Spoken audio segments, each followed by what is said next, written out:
এইটা কিন্তু পুরোপুরি মুখস্থ লাগবে, মুখস্থ করা খুব সহজ। মেনলি প্রেজেন্ট রূপটাই মাথায় থাকলে এই মুহূর্তে আমরা যে ম্যাচুরিটি লেভেলে চলে এসেছি সেখানে দাঁড়িয়ে সহজেই কিন্তু ওটা করে নিতে পারবো। মেনলি হচ্ছে এই প্রেজেন্ট রূপগুলো মুখস্থ করা,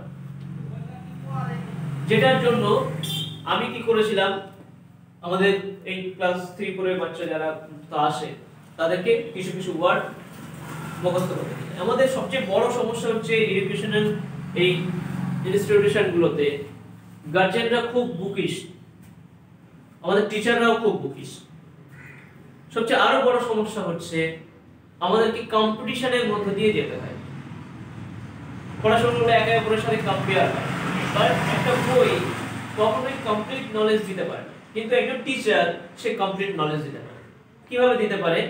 একজন টিচার বাস্তবে বুঝতে পারে বাচ্চাটার খিদেটা কোথায়, কিন্তু একটা বই সে নির্জীব, তার বোঝার ক্ষমতা নেই, সে রোবটিক, সে বুঝতে পারে না তার বাচ্চাটা কোথায় লাগে। এখন আমরা বইতে নাউন প্রোনাউন নাউন নিয়ে সবসময় পড়ে থাকি, ছোটদের ব্যাপারগুলো বলছি, সবসময় নাউন নিয়ে পড়ে থাকি, কিন্তু ভার্ব নিয়ে আমরা আলোচনা করি না। ভার্ব নিয়ে আমরা মুখস্থই করাই না বাচ্চাদের, ভার্বগুলো মুখস্থ করাতে হবে, ঠিক আছে? কারণ ভার্বগুলো না জানলে সেন্টেন্সই তৈরি করতে পারবে না। নাউন দিয়ে কি হবে? নাউন দিয়ে সেন্টেন্স হবে। নাউন কত আসে নতুন নতুন, খুব বেশি আসে না, ঠিক আছে? তাহলে এই পোরশনটা কিন্তু মুখস্থ করতে হচ্ছে, এখানে কোনো ছাড় নেই। ফর্মস অফ ভার্ব, এবং যে কোনো বয়সে যে কোনো জায়গাতেই এই প্রশ্নগুলো কিন্তু আসে। আমি সবচেয়ে বড় অবাক হয়ে যাই, একটা বাচ্চাকে বলছে, 1 এর বাচ্চাকে বলছে তুমি সেন্টেন্স মেকিং করো, তাকে একটা ওয়ার্ড দিয়ে দিচ্ছে মেক সেন্টেন্স। কেজি 2 এর বাচ্চাদের মেক সেন্টেন্স হচ্ছে, বাট তাদেরকে টেন্স পড়াতে গেলেই তখন হ্যাঁ টেন্স পড়াচ্ছে, ওটা তো 9 10 এর। এখনো অনেকের মাথায় রয়েছে 9 10 এর বিষয়। আরে বাবা, সেন্টেন্স গঠন করতে গেলে আমি তো মুখস্থ করতে হবে বাকিগুলোকে। যদি আমি টেন্সটা না শেখাই তাহলে আমাকে কি করতে হবে? বাচ্চাটাকে মুখস্থ করতে হবে। আর মুখস্থ করা কি সম্ভব একটা বাচ্চার পক্ষে? সবকিছু, কত জিনিস সে মুখস্থ করবে? এটা হয়েছে বিভিন্ন জায়গাতে, এই প্রবলেমটা আমি যখন এই ক্লাস করাচ্ছিলাম এই জায়গা ফেস করতে হয়েছে। ইভেন কোথাও একটা জায়গায় যে আমাদের প্রাক্তন টিচারের সাথে একটু হলো, দ্বন্দ্ব হলো, মানে উনি বলেছে এসব কথা 9 10 জিনিস, এসব দরকার নেই। তাও যখন তারপরে বাচ্চাটা আসে না, তো বাচ্চাটার গ্রাফও খুব নিম্নমুখী। গার্জেনকে কল করলো, বললো যে বাচ্চা কিন্তু যে জায়গায় ভাবছে সেই জায়গায় হবে না, যাবে না। কেন যাবে না? মাথা কেন যাবে না? আমি এত 2000 টাকা খরচা করছি, 3000 টাকা দিয়ে নলেজ কেনা যায়, টাকা দিয়ে নলেজ কেনা যায়? মাথা খারাপ না? তাহলে গন্ডগোল তোমরা করছো, আমরা কোনো গন্ডগোল নেই। বাচ্চা আসছে না স্কুলে, ক্লাস করছে না, তাহলে তখন আবার মিটিং এ বসা হতো, যাও যে মাস্টার বলেছে সেই মাস্টারকে নিয়ে এসো। কোথায় প্রবলেম? মাস্টার আসলো, এসে না স্যার আমি ব্যাপারটা না, আপনি তো অনেক কিছু বাদ দিয়ে পড়ান। হ্যাঁ, আমিও ভেবেছিলাম কিছু বাদ দিয়ে পড়াবো, একটা গার্জেন আছে সেই হিসাবে বাদ দিয়ে, ধরুন টেলস বাদ দিয়ে চলে গেছে, টেলস বাদ দিয়ে বাচ্চাকে বড় বড় হয়েছে, হয় মুখস্থ বিদ্যা দিয়ে খুব বেশি দূর যাওয়া যাবে। আচ্ছা, এটা তাহলে কিন্তু আমি ভার্ব নিয়ে খুব একটা বেশি আলোচনা করছি না, কিন্তু এই জায়গাটা সারা জীবনে কিছু ছাড়বে না। এই কিছু আমরা তো ডব্লিউবিসিএস দেখছিলাম, কিছু সেন্টেন্স দিয়েছে, কারেক্ট সেন্টেন্স, সেটা কি করার ছিল আমাদের? এই ভার্বের রূপগুলোকে কিন্তু শেখাচ্ছিল বা করার ছিল। ফলে খুব ভালো করে টেন্সের বইটা এখনো মুখস্থ রাখতে হবে, মাঝে মাঝে সময় পেলে টেন্সের বই নিয়ে বসে পড়তে হবে। প্রেজেন্ট পার্টিসিপল কি present form plus ING? ING এটা ফিক্সড, ওর কোনো আবার চেঞ্জ এর কোনো ব্যাপার আছে? হ্যাঁ, ওখানে ব্যাপার আছে। রান, রানিং লেখো কি হবে? শেষে বুঝছে, ওর প্রবলেম শুধু ওই কোথায় ডবল হবে আর কোথায় সিঙ্গেল হবে, এইটা হচ্ছে এর একটা নিয়ম আছে, ওই হ্যাঁ এর একটা নিয়ম আছে, রান এন এর আগে যে ওয়ার্ডটা থাকবে তারপরে বেস করে ইনটা ডবল বসবে না সিঙ্গেল বসবে। যেমন যদি ভাওয়েল থেকে আই থিংক সম্ভবত ওটা ডবল বসে, স্যার একবার ক্লাস টিউবে বলছিলেন, এটা আপনি চেক করে দেখুন। এই ওয়ার্ডের ভিতরে তার আগে ওয়ার্ড না, এই ওয়ার্ডের ভিতরেই যদি এরকম থাকে রাইটিং হ্যাঁ রাইটিং রাইটিং কি double ING double T double T হয়? এটা হয় না টিআইএনজি না একটা টি দেখলাম এখন হ্যাঁ? একটা টি আমি একটু দেখে নিচ্ছি। কি হয় হাতের লেখা বটে, এখন সম্ভবত একটা দেখেছিলাম, ঠিক আছে কি হলো? হতে পারে না না না, আমি মানে 80% কখন একটা টি হবে। এরকম অনেকগুলো বানান আছে, গ্রামার সবাই বানানগুলো করে, program program double M committee, association, association, writing WRITING TRS, শুধু কি একটা টি। ইনফ্যাক্ট এরকম গুগলে দিয়ে WRITE এর জন্য বেঁচে গেল নাকি? হ্যাঁ মনে আছে অনেকে ডবল টি করে এবং গুগলে এই জন্য দেখিয়ে দেয় যেটা মিস্টেক, আলাদা করে একটা পোর্শন থেকে ওর জন্য ডবল টি মিস্টেক। তার পার্টিসিপেলে ভাগ নেই মানে। আচ্ছা হলো, তাহলে ভার্ব নিয়ে কাজের শেষ নেই, প্রচুর কাজ আছে। এবার ভার্বের সাথে অক্সিলারি ভার্বের আবার যে পোরশনগুলো রয়েছে, অক্সিলারি ভার্ব, মেইন ভার্ব, তারপরে ফাইনাইট ভার্ব, ইনফাইনাইট ভার্ব, এগুলো রয়েছে। এগুলো কিন্তু আমাদের এক এক দিনে আলোচনার জায়গা রয়েছে। তাহলে এখানে একটু লিখে রাখি আমরা যেগুলো নিয়ে আলোচনা করব, ডিসকাশনের ব্যাপার যেগুলো আছে। এক হচ্ছে কি অক্সিলারি ভার্ব, ঠিক আছে? অক্সিলারি ভার্ব আবার কতগুলো, প্রচুর অক্সিলারি ভার্ব, তাদের নিয়ে আলোচনা করতে হবে। আচ্ছা, ফাইনাইট, ইনডেফিনাইট,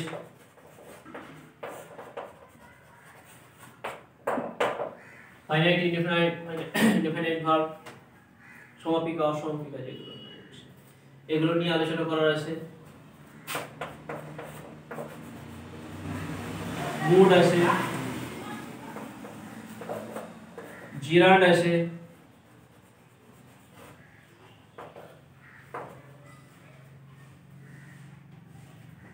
জিরান্ড,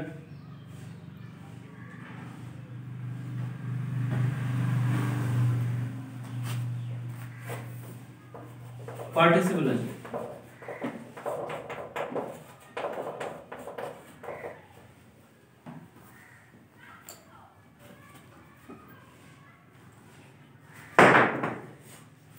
যার এত ভাব এত কিছু, তাকে নিয়ে কোনো আলোচনাই আমরা বাচ্চাদের শেখাই না।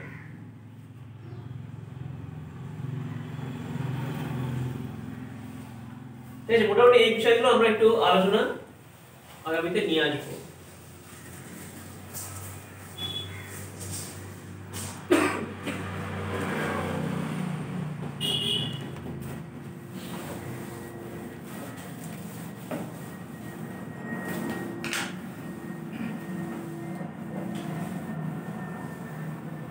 এবার অ্যাডভার্ব কি?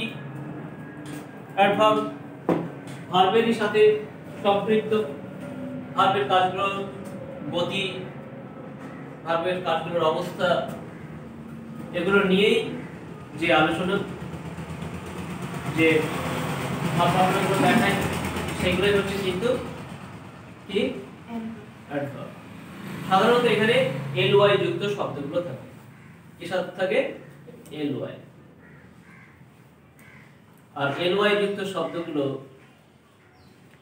খুব ইম্পর্টেন্ট একটা মানুষের জীবনে, যেমন রেসপন্সিবিলিটি, আর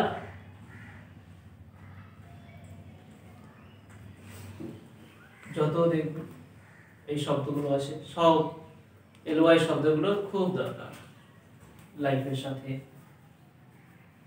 এটা আমাদের একটা স্যার, ইংলিশের স্যার বারবার বলবো।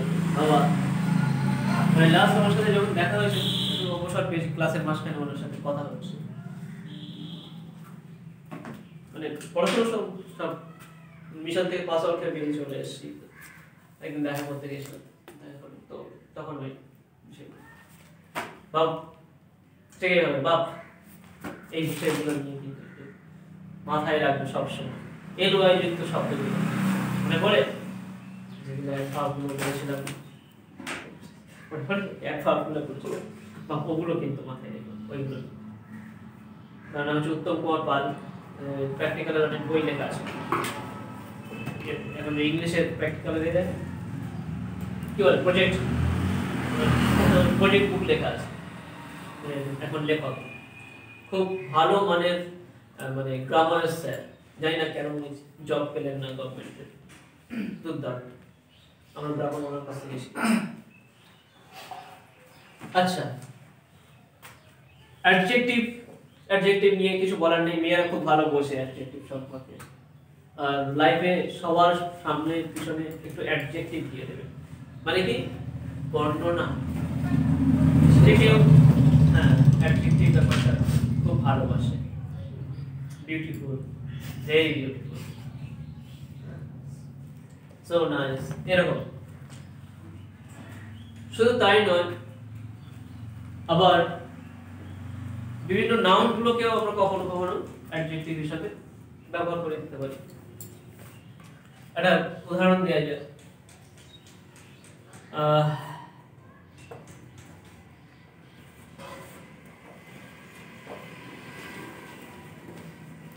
রহিম ভাইকে ডাকি। রহিম হ্যাজ আ রেড পেন। এখানে রেডটা হয়ে গেল কি কলমের বর্ণনা।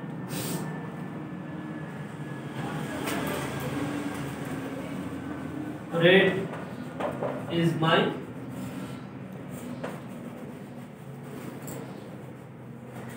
favorite color. এটাকে অপোজিট করতে গেলে কি আন যোগ করতে হয় এমন কিছু? হ্যাঁ, ফেভারিট কি আনফেভারিট বলে অপোজিট?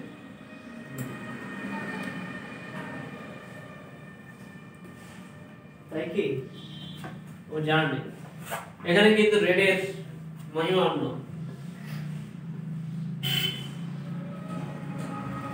রেড এখানে কিন্তু আর অ্যাডজেক্টিভ থাকলো না।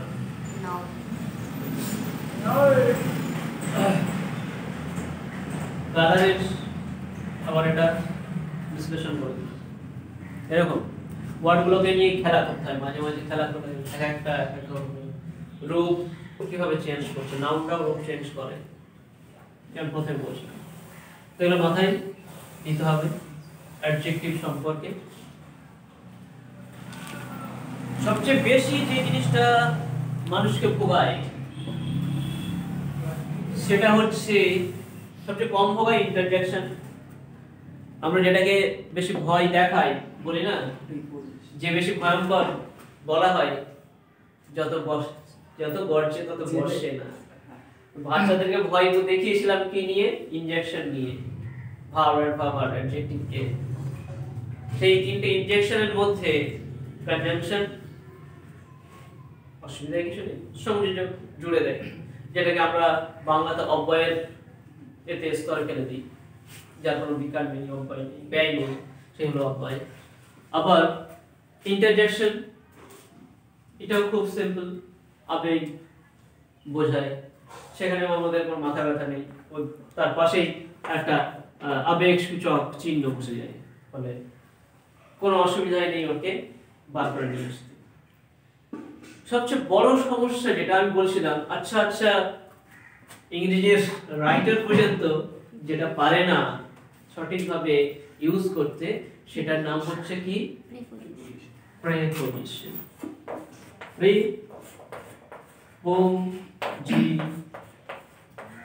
প্রেপোজিশন, এইটা নিয়ে মাথা ব্যথার শেষ নেই। এবং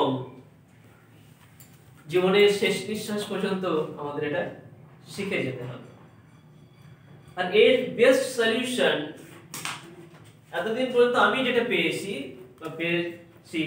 সেটা হচ্ছে রেগুলারলি এই যে বই আসে, বইয়ের যে প্রিপোজিশন গুলো আসে, সেই প্রিপোজিশন গুলোকে একবার করে পড়া, মুখস্থ করা দরকার নেই, তুই জাস্ট পড়ে যাও।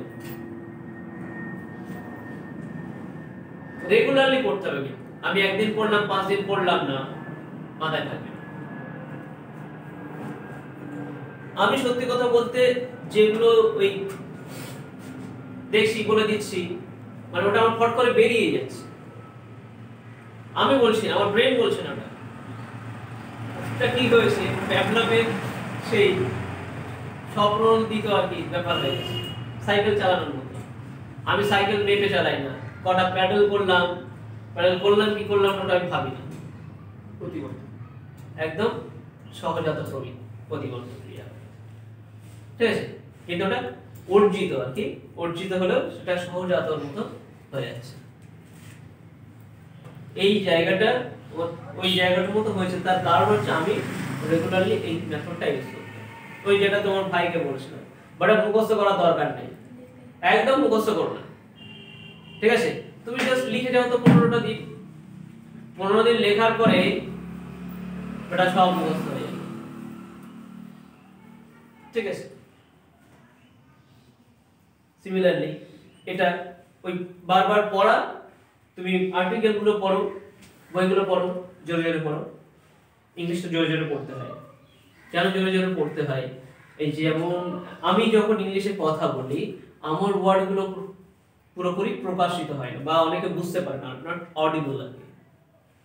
আমার শব্দগুলো খুব বেশি নাকি অডিবল হয় না, শ্রবণ যোগ্য হয়ে ওঠে না, পরিষ্কার হয় না, ক্ল্যারিটির প্রবলেম আছে। এটা বড় কারণ হচ্ছে, মানে এটা আমি বললাম না, সকলে বলে, বা যখন ক্লাস করতাম তখন অনেকে আমাকে বলতো, অনেক টিচার ফিডব্যাক দিত তোমার প্রথম দিকে, তোমার প্রত্যেকটা সাউন্ড এবং ওয়ার্ডস গুলো নট ক্লিয়ার টু মাচ, ঠিক আছে, ক্লিয়ার হচ্ছে না। এটা বড় প্রবলেম হচ্ছে ওই মনে মনে পড়া। তুমি যখনই জোরে জোরে পড়বে তখন ওটা ক্লিয়ার হয়ে যাবে, এবং তার সাথে সাথে যেটা হবে, বারবার ইংরেজিটা পড়তে পড়তে প্রিপোজিশন, একটা ওয়ার্ডের পরে কি প্রিপোজিশন বসাতে হয় এটা চিন্তা করতে হবে। যেমন নতুন কেউ যখন ইংলিশে কথা বলা শুরু করে তখন সে কি করে, সে ভাবে এই বাক্যটা আমি বাংলায়, মানে মনে মনে বাংলায় ভাবে, তারপরে ইংলিশে বলে। এইভাবে কন্টিনিউ একটা বছর সে যদি করে যায়, তারপর তার চিন্তা করা লাগে না, অটোমেটিক্যালি বাক্যটা তার মুখ দিয়ে বার হয়ে চলে আসবে। কেন? প্র্যাকটিস। এই প্র্যাকটিসটা বারবার করতে থাকলে অটোমেটিক্যালি নরম হয়ে যাবে। আচ্ছা, তোমার মনে হচ্ছে আমার সামনে কেউ নেই, আমার তো কারোর সাথে কথা বলা হয়ে উঠছে না, আমি কিভাবে কি করবো? তুমি বই পড়ে যাও, ঘন ঘন মুখস্থর মতো করে ফেলো, তুমি ইংলিশে কথা বলতে পারবে, কারোর সাথে প্র্যাকটিস করা লাগে। আমি এটা বলছি, পৃথিবীর সবাই বলে ইংলিশে যদি কেউ কথোপকথন না করে তাহলে সে পারবে না। আর আমি বলছি তুমি ইংলিশে কথোপকথন করতে হবে না, বারবার ওই টেক্সটগুলোকে পড়ে পড়ে পড়ে পড়ে মুখস্থ করে ফেলো, এরকম কয়েকটা গল্পের বই মুখস্থ করে ফেলো এবং রেগুলারলি সেগুলো প্র্যাকটিস করতে থাকো, লোক লাগবে না। তুমি ওই ল্যাঙ্গুয়েজটা কোনোদিন ভুলবে না, এবং যখন কথা বলবে তখন দেখবে ওই বইয়ের ভিতর থেকে, ওই সেন্টেন্সগুলোর ভিতর থেকে কত সেন্টেন্স বেরিয়ে আসে তোমার মুখ দিয়ে, ঠিক আছে। এবং সেই ভাষাটা কি হবে, একটু বুকিশ লাগবে, সেটা অবশ্যই বুকিশ লাগবে, সাধারণ কথার সাথে খুব বেশি মিল হবে না, কিন্তু পারবে। অবশ্যই ল্যাঙ্গুয়েজ মানেই তোমার মনের ভাব প্রকাশ করা, তুমি কিভাবে মনের ভাব প্রকাশ করবে। আর তার সাথে তো এখন টিভি আসে, টিভিতে আমরা দেখি, টিভির খবরগুলো, নিউজগুলো যদি আমরা দেখি, ডিবেটগুলো যদি দেখি, অবশ্যই ভালো হবে। তো প্রিপোজিশনের সলিউশন কি? তাহলে হলো মুখস্থ করা। এখন এই ইন মানে মধ্যে আর আন্ডার মানে নিচে,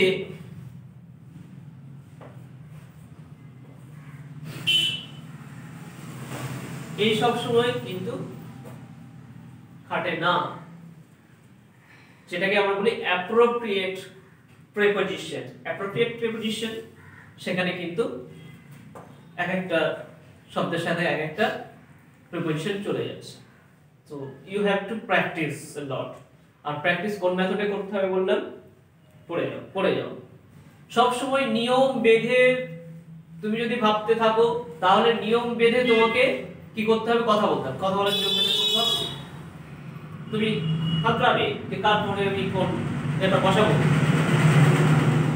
কথা বলার সময় ওই সমস্ত চিন্তা ভাবনা চাই। নিয়ম নীতি অত কিছু ভেবে তুমি করো। অবশ্যই নিয়ম জানা উচিত, অবশ্যই ইন মানে মধ্যে এটা জানতে হবে, আন্ডার মানে নিচে এটা জানতে হবে, এবং মানে উপর দিয়ে চলে যাচ্ছে উপর দিয়ে সেটা জানতে হবে, তার মানে তো জানতেই হবে। কিন্তু ব্যবহারটা সবসময় নিচে থাকলে তখনই আন্ডার বলবো, ওই দেখে তারপর বলবো আচ্ছা ওই পার্ট কাটিটা আন্ডার টু টেবিল আছে, এইভাবে হয় না। তাহলে আমাকে প্রথম প্র্যাকটিস করতে হবে। এই পৃথিবীতে শ্রমের বাইরে বিকল্প কিছু নেই। হলো প্রিপোজিশন হয়ে গেল।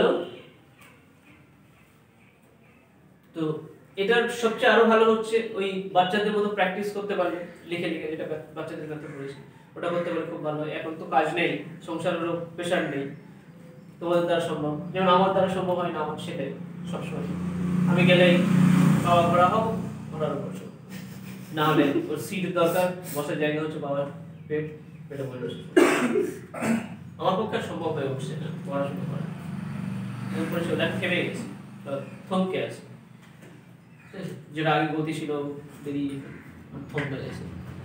যাই হোক, তাহলে আমাদের পার্টস অফ স্পিচের জায়গা পর্যন্ত আমরা একটু আলোচনা করতে পারলাম। আর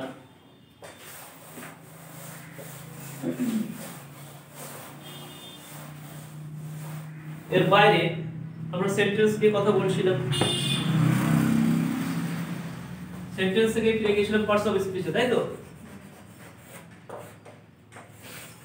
সেন্টেন্সের সবচেয়ে মজাদার যে জায়গাটা হবে এবং যেটা নিয়েই সারা জীবন আমাদের কমপ্লেক্সিটিতে ভুগতে হবে, সেটা হচ্ছে ট্রান্সফরমেশন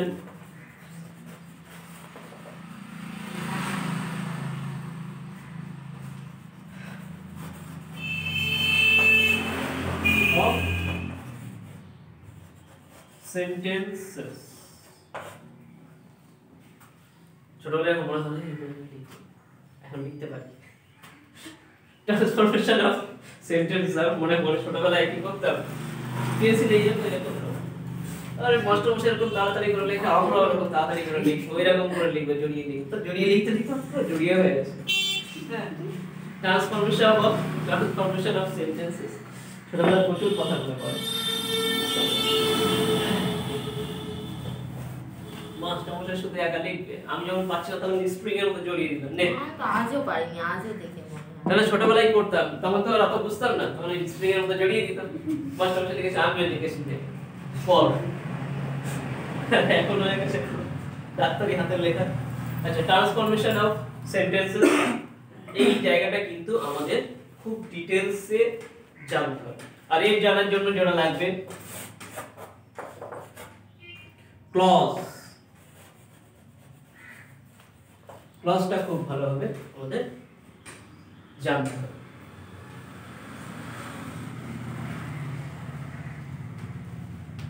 ঠিক আছে, তাহলে আমাদের যেটা রয়েছে ভাবনা চিন্তা হলো,